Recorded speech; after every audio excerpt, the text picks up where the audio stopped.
Hello, and welcome to the Big Red Cheese, the show with bigger, redder, cheesier comics and bigger, redder, cheesier heroes. I'm your host, Billy. Today, we're going to discuss the first appearance of Captain Marvel, aka Shazam, in Whiz Comics number 2. With me today is my friend, the gingerest of Dans, Ginger Dan. Hello. How's it going, everyone? Okay, so what we got right here is a reprint of 1940 issue Whiz Comics number 2. Now, Whiz Comics number 2 came to be because it's 1938. Superman is around making a big splash in the media, and he's essentially carrying with him comics as we know it as a platform. Superhero comics are becoming a thing, essentially. They weren't really around much before Superman came and changed the game. So a publisher known as Fawcett saw Superman and said, we can do that. And they tried, and I think they did a decent job. I think a lot of people would say that they succeeded. Yeah. So, formerly, Fawcett had made a humor magazine known as Captain Billy's Whiz Bang. And that's a doozy of a name. And so they decided, hey, let's just call our comics line Whiz Comics. Our main character will be a captain, and his alter ego will be named Billy. And hell, just to go all the way, he'll transform into the captain with a bang. And so, at that point, Captain Thunder was born. Now, Captain Thunder, I'm going to try that again. Captain Thunder is a very stupid name, and they realized that very early on, thankfully. They also realized that it was just a tad too close to an existing character's name. There's a lot of legal troubles surrounding Captain Marvel. Yes. So, Ginger Dan spoiled it a little bit, but yes, they end up getting to Captain Marvel. Well, first, they decide, hey, let's call him Captain Marvelous, because that's like Superman, like perfect name, Superman, Captain Marvelous, it works. But Marvelous, simply too long. Captain Marvelous, that's like way too many syllables for a superhero name, are you kidding me? So they just shortened it to Captain Marvel. This is around 20 years before what will be known as Marvel Comics got the name Marvel, so really no legal troubles with that yet. But we'll get to that at a later date. So, the reason that it's Whiz Comics number 2 is because Fawcett was going to lose the copyright for Whiz Comics. So they rushed out an unfinished version of the comic known as an ash can, which is black and white, just totally unfinished product. And they ended up fixing this with Whiz Comics number 2. They completely finished the issue and just pretty much wrote Whiz Comics number 1 out of existence. You would be a very lucky person to find a copy of Whiz Comics number 1. Yeah, so that's the brief history. Am I missing anything, Ginger Dan? No, I think you covered everything pretty well. Legal troubles with various names of the character itself, the name of the comic itself. I'd say the only thing you did kind of maybe forget to say is this was incredibly popular when it came out. I think I've seen like rough estimates, or someone told me a rough estimate of they might have sold like 500,000 copies of Whiz Comics number 2, which is even a lot by today's standards. And we'll probably talk about it more in other episodes, but Captain Marvel here becomes much, much more popular than Superman for a period of time. And yeah, he just kind of hit the ground running. Yeah, which is something you would not guess by recent representation of, he's now known as Shazam, because a lot of people, until the movie came out recently, did not know of the character, which is very baffling looking at the history and how he was much larger than Superman during that World War II era. Yep. So yeah, let's just get right into the issue. You start out, it's a dark night, very ambient, very eerie. We got a young Billy Batson selling papers in front of the subway when a mysterious stranger asks him what he's doing. And he's like, well, I'm selling papers. I live in this subway because I'm a homeless boy. And he's like, okay, follow me into the subway. And naturally, he does.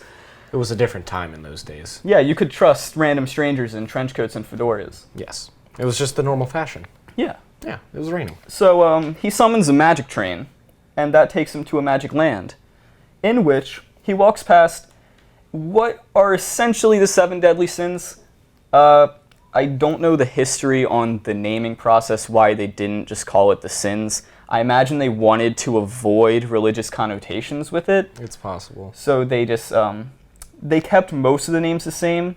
Most notably, they changed wrath to hatred. Rather than sloth, they called it laziness. Pride was selfishness. And gluttony is gone in the original version, and he's replaced with injustice. It's not entirely relevant, certainly not yet. Yeah, it's completely glossed over in this issue. They don't even talk about it. Like, this shot is all you get. There's no mention of it in any of the text. But these statues are kind of iconic for the character.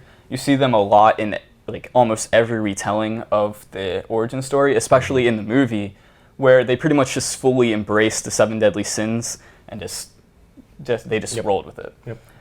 So we meet the wizard Shazam.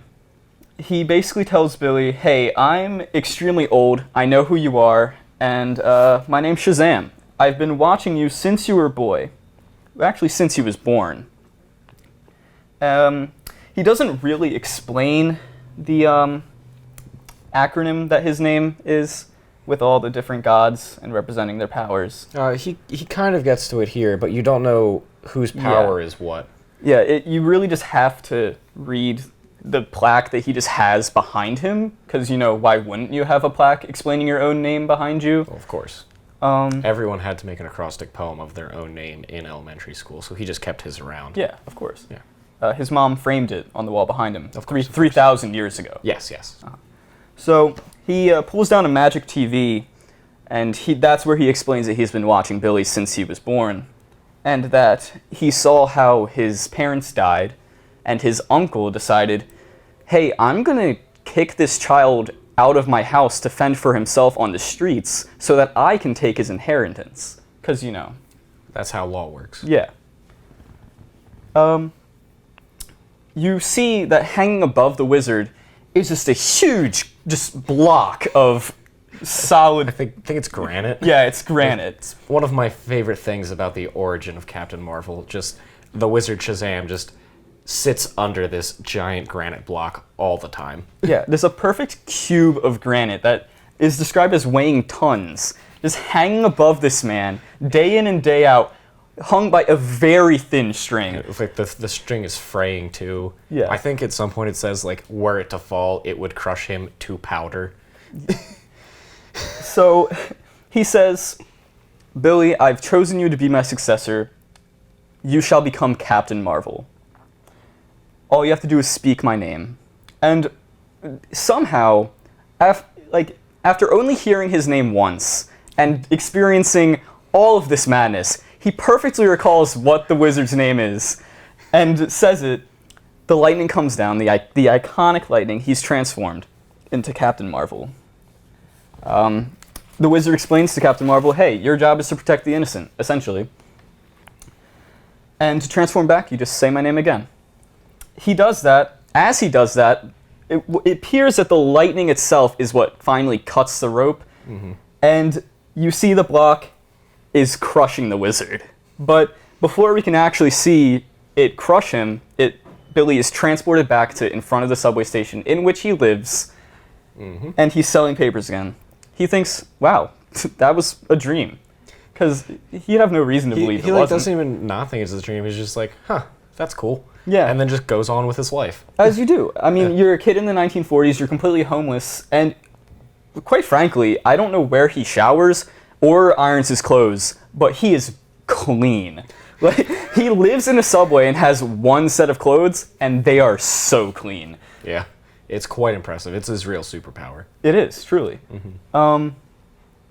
So he just goes back to selling papers, like literally as if nothing happened.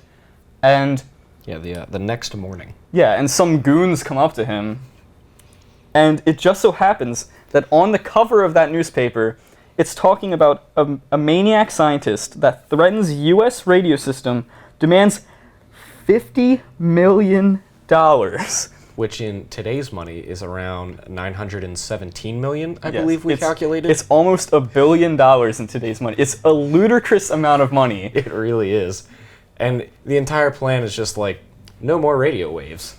Huh. Yeah, I'll just destroy all your radio. Like, you Yeah. just won't have radio. The concept of radio will be gone. Exactly. And so, one of the goons is real dumb and asks why the other goon wants the paper. He's like, oh, do you want to read about the boss? And Billy's like, huh, that guy just said that their boss is this mad scientist. So naturally, I should follow them. Exactly. Yeah. But unfortunately, being a child, Billy cannot get much further than the reception area of the swanky apartments that they go to. So he does the next best thing and goes to tell a radio announcer. Not the cops or anything, that would be silly. Yeah. Why would you ever trust a cop? Yeah. So, he tells the radio announcer or the radio head, sorry. He's Yeah. not just he's the head of the radio station. He barges in, goes straight past the receptionist of the radio station. Yeah, and he says, hey, I saw these goons. Their base is in this apartment building. And the radio head goes, what? Why would they ever live in this apartment building? You're ridiculous. Exactly. It's just like, you dumb kid. No one cares. Yeah. And so Billy's just like, well, I have to do something, and decides to go on his own. Tells the radio head this, and specifically says, hey, will you give me a job if I go over there and foil this? And Radiohead's just like, sure, you can have whatever you want. I don't care. Yeah, he's like, this is just some random kid. I will never see him again. Is he named in this issue? I believe he is. The radio head. Yeah. Yes. He is Sterling Morris. That's right, Sterling Morris. Couldn't remember the name. Yeah, he doesn't really matter.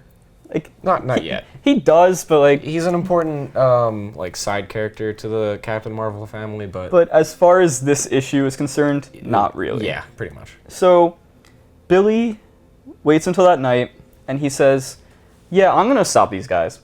So he climbs from inside. So it goes up the stairs of a neighboring skyscraper. Perhaps an elevator. They exist in the That's 1940s. true. But yeah, essentially it's the same. He gets up to the top of this skyscraper, just gets roof access, says Shazam's name, transforms, and simply knows his powers and jumps from one skyscraper to the next. I know that in modern comics there would definitely be a montage of him failing this jump multiple times before he finally gets it right. Do you mean the movie? Yes. Where they spend like, I'd say at least a quarter of the movie figuring out his powers.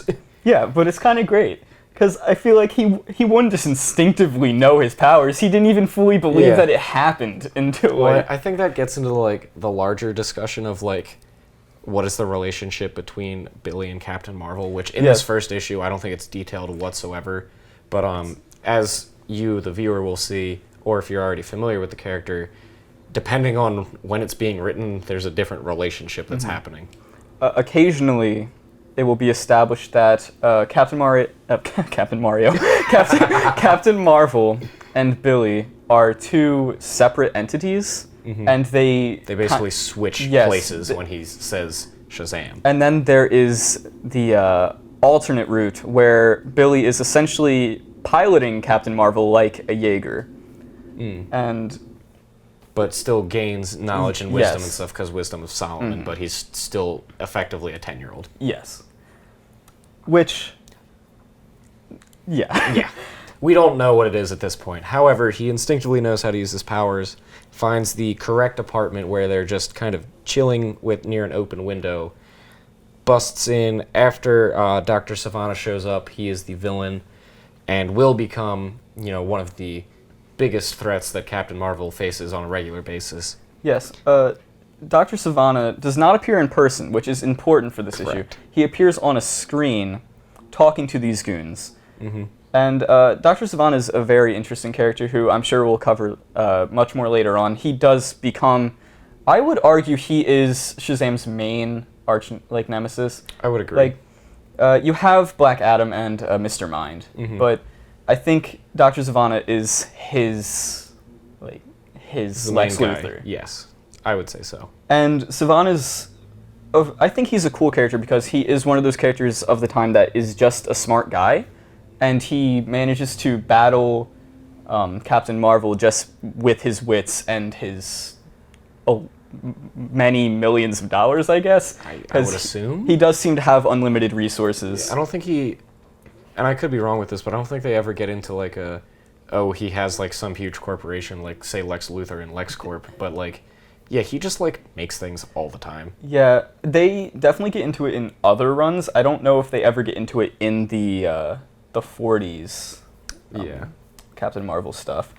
But yeah, so he's on the screen. He says, they didn't pay me that completely, insane amount of money that I requested earlier, so I'm just going to destroy radio. Mm-hmm. And Captain Marvel's like, not if I have anything to say about it. Bursts through the window, throws a man into this thing that is going to destroy the radio. Yep. And then as the other man is fleeing, and, much like if there was a fire, you should use the stairs in this situation, because he uses the elevator. And what does Captain Marvel do? Destroys the elevator, grabs the cord, and just yanks it back up. And the man exits the elevator and gets whacked right in the back of the head. Yep. And so, Dr. Sivana is still on the screen, just watching all of this happen. The thugs are discombobulated. They're asking him who he is. He says, I'm Captain Marvel. Because, he has to introduce himself as the new hero in town. Mm-hmm. Dr. Sivana says, we'll meet again. I guarantee you that. And Captain Marvel makes a nice threat saying, yes, we will, but you'll be behind bars or dead. Yes. And then breaks the screen. Straight up threatens to kill this man. Yep. As 10-year-olds do. Good old 1940s justice for you. And then he's just like, okay. Transforms back. He calls Mr. Morris the Radiohead, as you remember, and is like, hey, look what I did, all by myself. Completely trashed this apartment and stopped these two actual grown men that are thugs. And he's just like, wow, crazy. This is quite the scoop. And then Billy reminds him of the deal from earlier about getting a job. And Mr. Morris just agrees, and he's super excited and almost says, yeah, it's going to be me, Billy Batson, and Captain Marvel, but stops himself and says, nope, just me and the microphone. Me and good old Mike. Mm-hmm. Much like we have good old Mike, our camera operator. Say hi, Mike. He said hi. He didn't, but we'll pretend he did. So that's... How you doing, everybody? Well, there it is. There we go. That is not the end of Whiz Comics number 2. There are multiple other stories involving other Fawcett Comics characters that are not nearly as impactful or important as Captain Marvel will become. Yeah. A common thing for comics from the Golden Age and even up through to much more recent times, and occasionally it does still happen, but you have like a feature story and then backups. In this case, I believe they were all about the same length.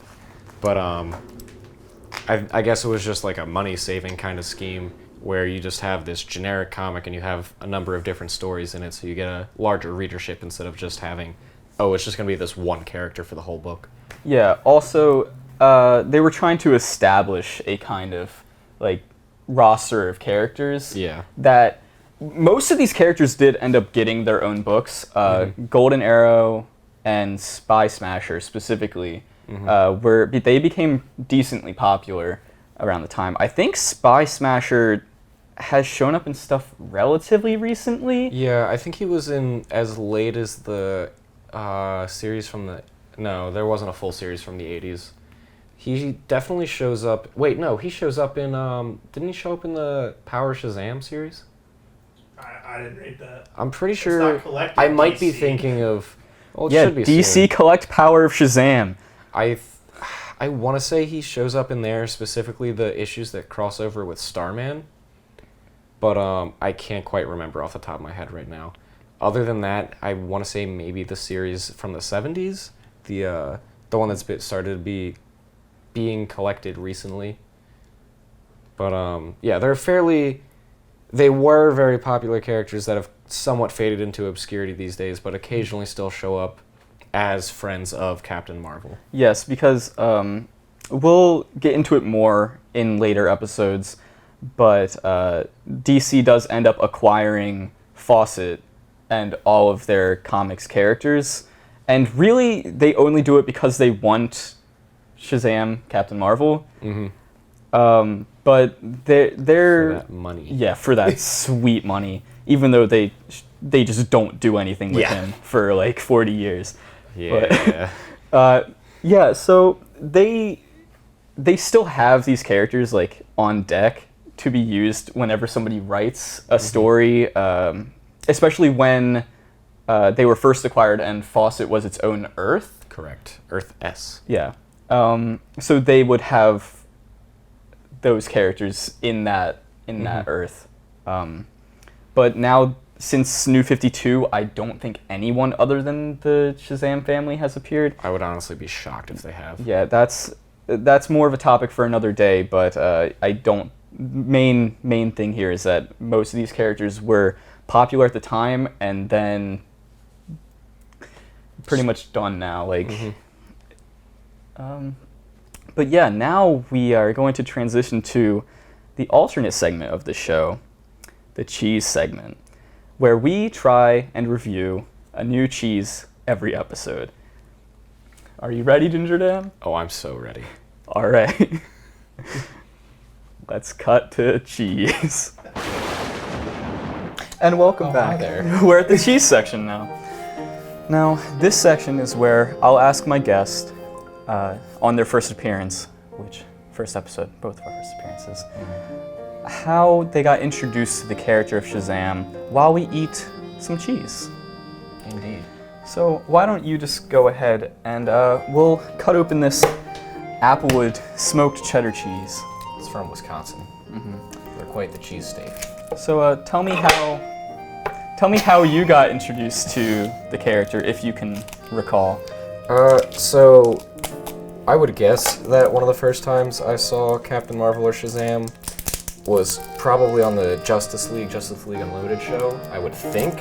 That being said, I don't really have any specific memories of watching him there when I was young, even though I'm sure I watched the episodes. So I think like the first major introduction that I had to it was my uncle was big into comics and all the movies and shows and stuff. So one day when he came over to my house, he brought over the Superman Shazam First Thunder movie, I believe, and I watched that, and that's how I really remember like my first big introduction to the character. What about you, Billy? I can't remember. I would read comics and stuff like online, like when I was like a youngin', and then I kind of fell off of it for like a couple years. I rediscovered Shazam when Injustice came out, the video game, and I saw that he was in it. And yeah, it kind of just reopened something like in my mind. I always really liked Shazam Captain Marvel because, I mean, I had a connection to the character because, I mean, I'm also named Billy. And I'm sure at one point you were 10 years old. Yeah, at some point I was. And I don't know, I always liked the character. I always just found him more appealing than Superman. I can never really explain why. I like the magic side of things, I think. I like his connection to the gods and all those characters that his name is in. I do very much like the mythology surrounding Yeah, it's very interesting. So what we're going to do now is we're going to try this cheese on its own, which it has a very strong scent right now. A little bit. And then we're going to try it with some crackers to see if it holds up in both circumstances. I also was not thinking a whole lot when I was cutting this, so a few of these are very thick Yes, slices. they are very thick. I think these are the ones we have to go with to eat the cheese on its own. I was going to say this is big. And this might be a trigger warning for some if you are lactose phobic or don't like watching people eat. Yeah, if you have a fear of masticating, then maybe look away for a bit. Yeah. And if you know what masticating means, A+ from the English department. Cheers. Cheese. Cheese.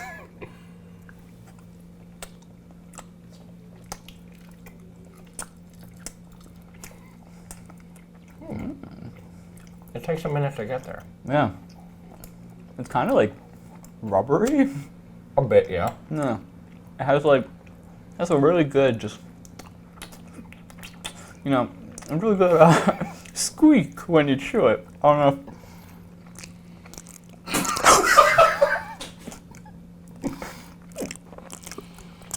It's got a nice, kind of artificial smoky flavor. Yeah, it definitely tastes like cheese. Oh, here you go. Mike wants his paycheck early. Here you go. You get 2 pieces today. Oh, you're a good boy. You did a lot of work setting stuff up. Oh, and I think I need to try another piece on its own. Just a sec. It's a strong taste there. Yeah. I'm gonna move on to the cracker and see if that does anything. Yeah. I mean, I think we're gonna put 2 slices on the cracker because the crackers are big boys. they're big boys. It's a good crunch there, Ginger Dan. Let's get a good crunch here.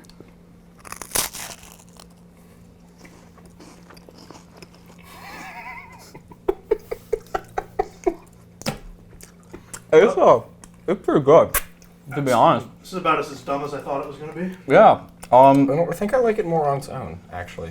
Maybe that's just me not liking the cracker as much. Like, it's not bad, but... I like the cracker. And, I like this segment of the show. This might be one of the dumbest things I've ever done on camera. I'm sure I've done worse somewhere. Yeah.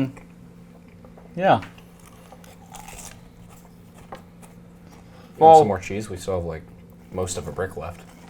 Mike, you want some more cheese? I'm good. You want some overtime pay, buddy? You're not paying me. Yeah, so, thank you for watching the Big Red Cheese. The show with bigger, redder, cheesier comics, bigger, redder, cheesier characters. Yeah. And you know what? Bigger, redder, cheesier cheese. Yeah. Is that you doing a Sean Evans there? No. I think he's still chewing. But either way, I guess that's a wrap. So let's kill this cheese here.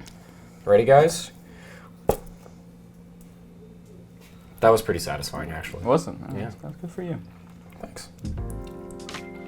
And some credits roll, So we pretend to talk to each other, but really we're not. Yeah, we're not actually doing anything. It's really not a good conversation. No, it's just we're still fucking around with the cheese. Yeah, just like Is there put it on an diamonds axe. cut into that cheese?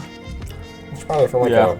like a cheesecloth or something. I think that's the thing. Okay, that's a wrap on Big Red Cheese. Cheese end, not Absolutely. good.